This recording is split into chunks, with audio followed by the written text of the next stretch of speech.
warahmatullahi wabarakatuh. Kembali lagi di Anggun Ihsan Channel bersama saya Anggun Sakitri dan Bang Saiful Ihsan. Video kali ini kami akan kembali ke konten kenalan dengan buku ya. Jadi untuk kali ini KDB-nya spesial ya. Kami akan memperkenalkan buku-buku dari sastrawan besar Indonesia, yakni Pramoedya Anantatur. Dan di sini kami akan memperkenalkan 5 buku. Ya. 1 buku kumpulan cerpen kumpulan cerita yang disunting oleh Pram, dan yang 4 bukunya lagi adalah tetralogi. Ya. Ya, dan yang Bang Ipul yang akan pertama memperkenalkan buku novel dari yang Pram. Silakan. Ya, bismillah. Jadi seri pertama dari tetralogi Pulau Buru adalah Bumi Manusia. Ya, ini kemarin sudah difilmkan di bioskop, dan kita juga sudah bincang di awal ya, di bincang buku 1 Ya, kalau tidak salah ya. Di channel kita ini ya sudah ada 2 yang dibincang dari 2 seri tetralogi Pulau Buru ini. Dari semua ada 4 ya. Dan setelah ini nanti kita akan bikin 1 seri selanjutnya dan kemudian yang terakhir. Nah, ini Bumi Manusia ini diterbitkan oleh Lentera Dipantara ya, sama dengan ketiga seri yang lain. Untuk Bumi Manusia tebalnya 551 halaman. Nah, di belakang ini ada kutipan ya, diambil dari kata-kata Pram ya. Ditaruh, kemudian saya bacakan blurb-nya.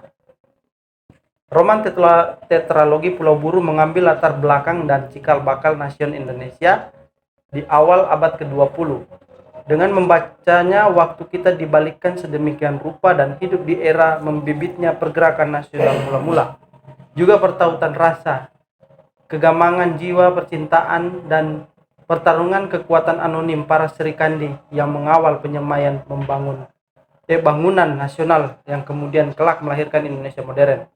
Roman bagian pertama, Bumi Manusia, sebagai periode penyemaian dan kegelisahan di mana Mingke sebagai aktor sekaligus kreator adalah manusia berdarah priai yang semampu mungkin keluar dari kepompong kejawaannya menuju manusia yang bebas dan merdeka. Di sudut lain membelah jiwa keeropaan yang menjadi simbol dan kiblat dari ketinggian pengetahuan dan peradaban. Pram menggambarkan sebuah adegan antara Mingke dengan ayahnya yang sangat sentimental. Aku mengangkat sembah sebagaimana biasa aku lihat dilakukan punggawa terhadap kakekku dan nenekku dan orang tuaku waktu lebaran. Dan yang sekarang tak juga kuturunkan sebelum bupati itu duduk enak di tempatnya. Dalam mengangkat sembah serasa hilang seluruh ilmu dan pengetahuan yang kupelajari tahun demi tahun belakangan ini. Hilang indahnya dunia sebagaimana dijanjikan oleh kemajuan ilmu. Sembah pengagungan pada leluhur dan pembesar melalui perendahan dan penghinaan diri sampai sedatar tanah kalau mungkin. Cucu-cucuku tak kurelakan menjalani kehinaan. Kita kalah mah, bisikku. Ya, ini sudah adegan Mingke ya. Kita telah melawan Nyo sebaik-baiknya dan sehormat-hormatnya. Ya, itu dari pertama ya. Selanjutnya buku yang kedua dari tetralogi Buru, Anak Semua Bangsa. Anak Semua Bangsa ini ada sekitar 548 halaman. Dan ini sebenarnya tetralogi Buru ini dia diterbitkan cetakan pertama sampai cetakan ke-7 itu di penerbit Hasta Mitra tahun 1980. Ini tahun 1980. Dan pada saat itu buku ini sempat dilarang ya. Tetralogi Buru ini sempat dilarang beredar. Nanti tahun 2005. Iya, nanti kemudian cetakan ke-8-nya itu April 2006. Ini. Nah, itu sudah diterbitkan oleh Lentera di Pantara. Dan yang kami pegang ini adalah cetakan yang ke-20 Desember 2018. Ini ada kutipannya di belakang, saya bacakan. Jangan agungkan Eropa sebagai keseluruhan, dimanapun ada yang mulia dan jahat. Kau sudah lupa kiranya, nak, yang kolonial selalu iblis. Tak ada yang kolonial pernah mengindahkan kepentingan bangsamu. Pramoedya Anantatur. Saya bacakan blurbnya. Kehadiran roman sejarah ini bukan saja dimaksudkan untuk mengisi sebuah episode berbangsa yang berada di titik persalinan yang pelik dan menentukan, namun juga mengisi isu kesusastraan yang sangat minim menggarap periode pelik ini. Karena itu hadirnya roman ini memberi bacaan alternatif kepada kita untuk melihat jalan dan gelombang sejarah secara lain dan dari sisinya yang berbeda. Tetralogi ini dibagi dalam format 4 buku. Pembagian ini bisa juga kita artikan sebagai pembelahan pergerakan yang hadir dalam beberapa periode. Roman kedua tetralogi, Anak Semua Bangsa, adalah periode observasi atau turun ke bawah mencari serangkaian spirit lapangan dan kehidupan arus bawah pribumi yang tak berdaya melawan kekuatan raksasa Eropa. Di titik ini Minke diperhadapkan antara kekaguman yang melimpah-limpah pada peradaban Eropa dan kenyataan di selingkungan bangsanya yang kerdil. Sepotong perjalanannya ke Tulangan Sidoarjo dan pertemuannya dengan Ko Asu, seorang aktivis pergerakan Tionghoa, korespondensinya dengan keluarga Delacroix, Sarah, Miriam, dan Herbert, teman Eropanya yang liberal dan petua-petuanya yang Ontosoro, mertua sekaligus guru agungnya. Kesadaran Minke tergurah dan tergugah bahwa ia adalah bayi semua bangsa dari segala zaman yang harus menulis dalam bahasa bangsanya atau Melayu dan berbuat untuk manusia-manusia bangsanya. Itu dia. Yang ketiga. Ya, seri ketiga dari tetralogi Pulau Buru adalah seri yang paling tebal. Ya. Ini juga sudah mengalami cetak sebanyak 16 kali. Mulai dicetak di penerbit di Pantara ini Oktober tahun 2006. Nah, saya bacakan kutipan yang diambil dari Pram. Sudah lama aku dengar dan aku baca ada suatu negeri di mana semua orang sama di depan hukum. Tidak seperti di Hindia ini, ya, di Indonesia ini. Kata dongeng itu juga negeri itu memaskurkan, menjunjung dan memuliakan kebebasan, persamaan dan persaudaraan. Aku ingin melihat negeri dongeng itu dalam kenyataan. Pramoedya Anantatur. Ya, saya bacakan blurbnya. Roman tetralogi ini ya. Kehadiran roman sejarah ini ya bukan saja dimaksudkan untuk mengisi sebuah episode berbangsa dan yang berada di titik persalinan yang pelik dan menentukan, namun juga mengisi isu kesusastraan yang sangat minim dan penggarapan ide periode pelik ini. Karena itu hadirnya roman ini memberikan bacaan alternatif kepada kita untuk melihat jalanan dan gelombang sejarah secara lain dan dari sisinya yang berbeda. Ya, ini sama tadi dengan ya. Tetralogi ini dibagi dalam format 4 buku. Minke dalam jejak langkah ini adalah fase di roman ketiga ini jejak langkah adalah fase pengorganisasian dan perlawanan. Tetralogi ini Minke memobilisasi segala daya untuk melawan bercokolnya kekuasaan Hindia yang sudah berabad-abad umurnya. Namun Minke tak pilih perlawanan bersenjata. Ia memilih jalan jurnalistik dengan membuat sebanyak-banyaknya bacaan pribumi, yang paling terkenal tentu saja Medan Priai.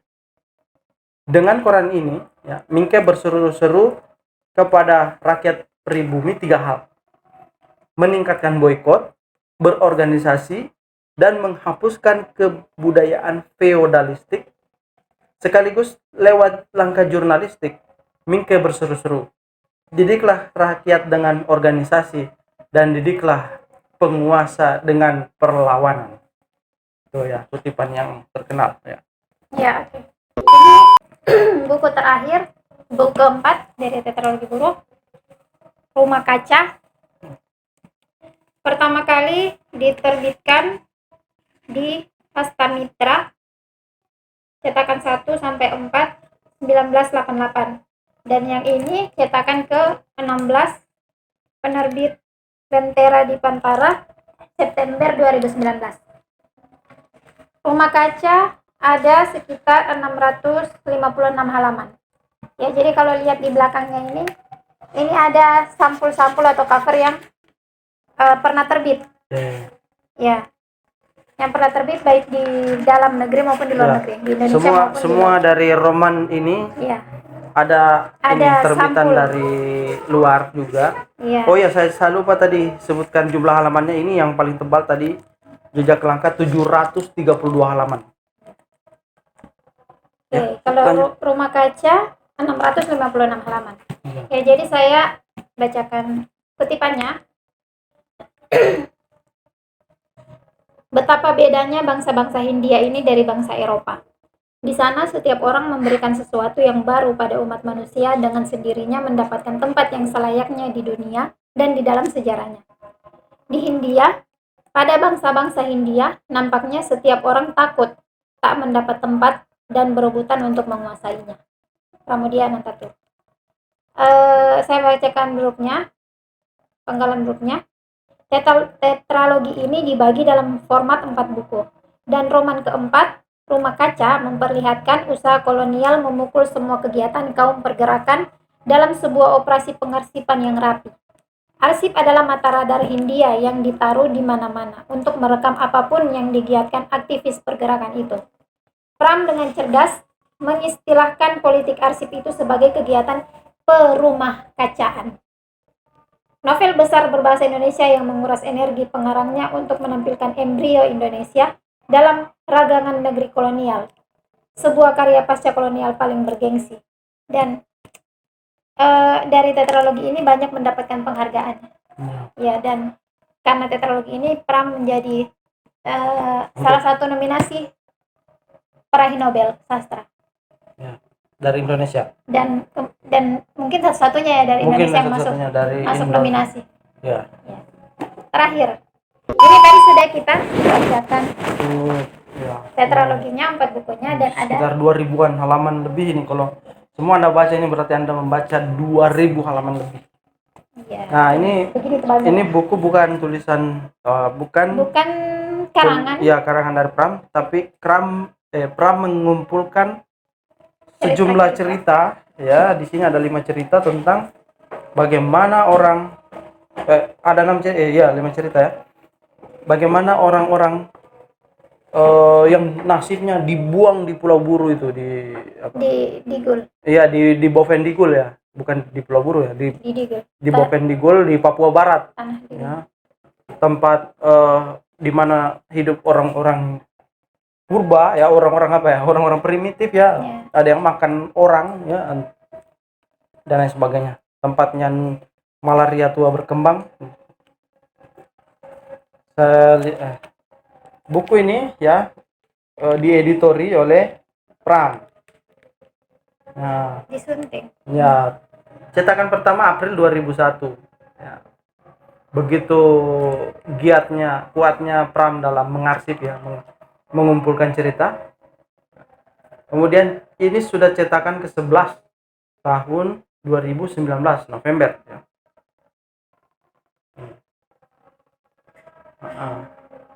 Kemudian dicetak di penerbit Kepustakaan Populer Gramedia tahun 2015 ya. Itu mulai dicetaknya di sini ya, di KPG, penerbit KPG. Tebalnya 320 halaman. 320 halaman berisi tentang cerita-cerita. Salah satu cerita di dalamnya ini ditulis oleh orang anonim, artinya si penulis tidak mencantumkan siapa namanya. Ya, kemudian kisah-kisah ini sebenarnya sudah kita bincangkan ya di ini. Ada ini ya di bincang buku beberapa ya. Yang jelas ada ini. Nah, saya bacakan blurnya.